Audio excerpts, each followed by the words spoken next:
O que foi conhecido como Comissão Rondon é um conjunto de comissões que avançam para o sertão brasileiro, para o inóspito sertão brasileiro, tentando fazer efetivamente uma integração do país via comunicação. Seu nome oficial era Comissão de Linhas Telegráficas Estratégicas. A gente pode pensar que nessa ocasião a ciência também era estratégica, né? Ela que ia mostrar os meios de incorporação dessas áreas que eram tidas como isoladas do território. O termo estratégia remete a uma visão militar do espaço. Como nós vamos ocupar, de uma certa forma, entre aspas, militarmente esse espaço. Uma marca da República é a integração de áreas tidas na ocasião como afastadas. E os estados de Mato Grosso e do Amazonas, eles eram vistos como regiões muito isoladas dos principais centros urbanos, sobretudo da então capital federal do Rio de Janeiro. É muito sabido que Rondon era de formação positivista e tinha também uma visão humanística dentro do positivismo. E nessa expansão dos telégrafos, logo no começo da expansão dos telégrafos, ele vai se defrontar, e era neto de índios, tinha uma sensibilidade para essa questão, ele vai se defrontar com vários grupos, inclusive não contatados. Conhecer os índios da região, né, travar contato, isso também estava mencionado nas instruções de criação da comissão. Mas o fato da comissão ter dado origem a uma política indigenista, e mais do que isso, dela ter se notabilizado, né, de estar na memória, digamos, né, de todos os brasileiros por conta da relação dos membros da comissão com os índios, eu chamaria isso de um efeito não antecipado, ou seja, de um resultado que não estava previsto. Em 1910, com essa perspectiva do telégrafo, da expansão do telégrafo para o interior do Brasil, e com um grupo à volta dele ligado ao positivismo, ele cria o Serviço de Proteção ao Índio, e na época chamava-se também Localização do Trabalhador Nacional. Então, as ações da Comissão Rondon e as ações do SPI vão se intercruzar, enquanto todo momento que o Rondon está à frente desses dois lugares. O Rondon é uma figura, não é, digamos, do grande panteão nacional muito intrigante, né? Porque ele passa a batizar a comissão que ele chefiou, não é? Se a gente fala em Comissão de Linhas Telegráficas Estratégicas, enfim, isso é absolutamente desconhecido, mas se a gente fala na Comissão Rondon, todo mundo conhece. Todo o trabalho da expansão do telégrafo com fio acaba se tornando inviável, porque o telégrafo sem fio via rádio aparece, então todo esse trabalho, né, em termos de integração, acaba não fazendo mais sentido, mas não há ação civilizatória que ele faz através do Estado.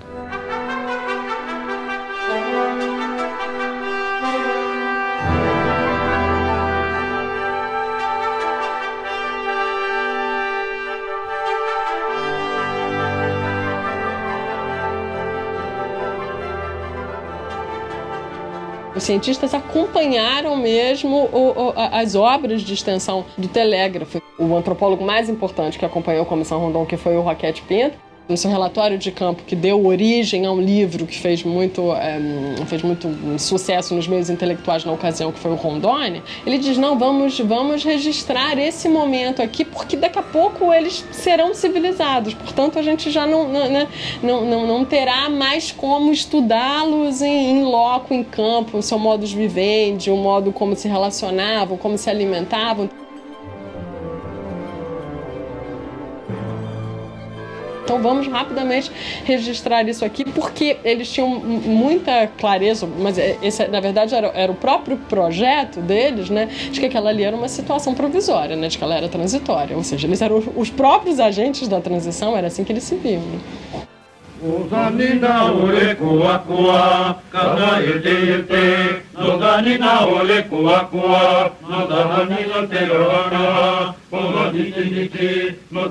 Monograma 14.600 do Museu Nacional, Canto dos Índios Nambiquara, da Serra do Norte, publicado na Rondônia.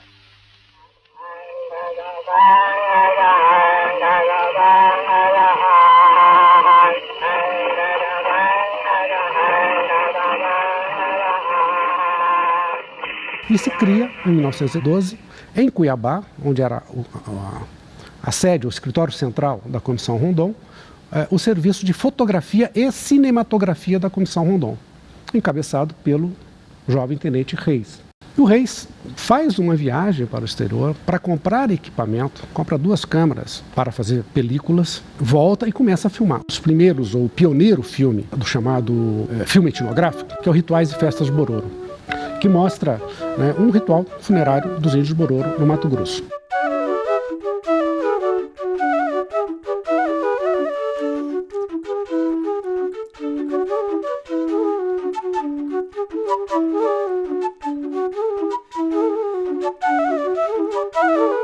O filme, ele mostra um índio vivendo de uma forma ainda tradicional, numa plenitude étnica e cultural.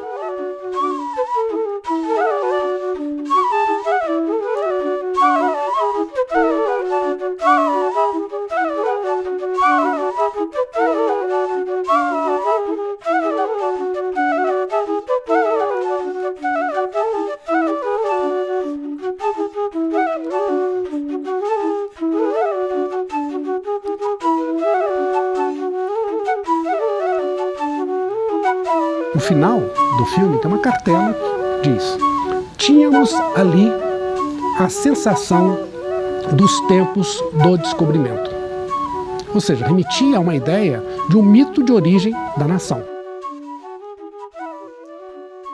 A sensação dos naturalistas da ocasião, dos cientistas da época, da passagem do século XIX para o século XX, era de que a ciência sobre o Brasil ela era feita por estrangeiros. Então a Comissão Rondon, ou pelo menos assim, o fato da comissão ter incorporado séries de naturalistas em antropologia, em botânica, em zoologia, em geologia, enfim, não é parte desse entendimento, tem relação, não é com essa intenção de produzir ciência sobre o Brasil e a partir dos interesses, não é, nacionais. O museu era simplesmente uma das maiores instituições científicas nacionais. Ele era muito importante e muito central, né? Não à toa ele foi escolhido como, para falar também como os documentos da época, como fiel depositário do material levantado pela Comissão Rondon em campo. Essa cicada, nós temos nessa etiqueta o nome de Rondon como coletor desse material, né? É uma Ulmiriácea, da família Ulmiriácea. Esse material foi coletado pelo Miranda Ribeiro como integrante da expedição Rondon, criptorelos obsoletos, ocrácea e ventris, que teria a barriguinha ocrácea. Que esse é um bicho muito comum no Sudeste, no Centro-Oeste. E essa população amazônica da Rondônia a gente nunca mais encontrou. Foi um trabalho pioneiro, foi um trabalho que foi as primeiras coleções assim, a nível de Brasil, coletado por brasileiro e que ficou no Brasil mesmo, né? Porque até então todas essas coleções que eram feitas normalmente tinham destino à Europa ou os Estados Unidos. E o material da Comissão Rondon ficou praticamente toda ela no Brasil. Iniciativas semelhantes, de fato, tiveram muitos efeitos, né, na produção científica nacional do ponto de vista do fomento, né, assim, da própria relação intrapares, das relações interinstitucionais, enfim, é um pouco isso que a gente quis mostrar com a nossa pesquisa, né, que uma comissão de extensão telegráfica, enfim, teve tanto a promover do ponto de vista da própria produção científica nacional. Enquanto o primeiro filme, a natureza fílmica, era o índio, nesse filme, Ronuro Selvas do Xingu, a natureza é a própria expedição. Eles vão explorar um rio chamado Ronuro, que seria, não se sabia ao certo, afluente do rio Xingu. Esse filme, ele mostra já uma competência cinematográfica. Tem uma cena, por exemplo, nesse filme, que é o corte de um tronco que obstruía a passagem das canoas. O tronco começa a ser cortado, em seguida tem um outro ponto de câmera que esse tronco cai. Ou seja, ele pensou, na hora de filmar, que isso daria uma montagem. O final do filme, que é muito marcante, quem comandava a expedição, um capitão Vasconcelos, ele perfila os índios que estavam acompanhando a expedição e ao perfilá-los, ele vai vestindo um a um. Ele vai dando roupas para esses índios e até mesmo ajudando a vestir.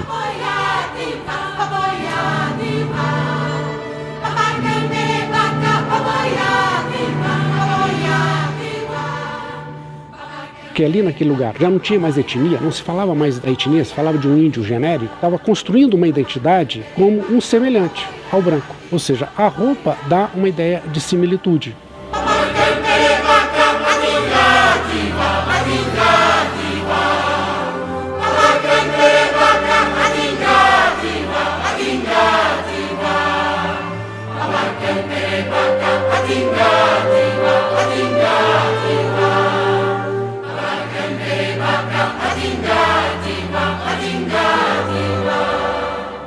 A ação do Rondon pela imagem era um convencimento e uma persuasão de que a existência do índio integrado, né, podia ser feita de uma forma não agressiva fisicamente. Ela é agressiva de outra forma, ela é agressiva simbolicamente. De fato, não se presumia a sobreposição, digamos, de hábitos civilizados sobre os hábitos indígenas. Mas eles achavam que lentamente os indígenas seriam, sim, conquistados ao modo de vida civilizado, né? Isso estava no horizonte, não há dúvida. Mas melhor assim do que sem isso. Melhor pela ação civilizatória não agressiva fisicamente ou a presença simbólica do Estado. É muito difícil avaliar. É muito difícil avaliar em questões de valorativas nesse sentido. Mas muitos grupos, efetivamente, têm existência por essa ação. Outros não. Por exemplo, o Zumutina hoje é um grupo está muito integrado, mas eles estão buscando a sua afirmação. E muitos desses grupos indígenas que buscam afirmação, hoje em dia, também estão procurando a sua própria memória, né? E esses estudos, sejam os estudos antropológicos, etnográficos, e mesmo essa produção cinematográfica é importante, né? Para voltar e se reconhecer, né? Numa existência anterior. É um documento importantíssimo para a nação brasileira.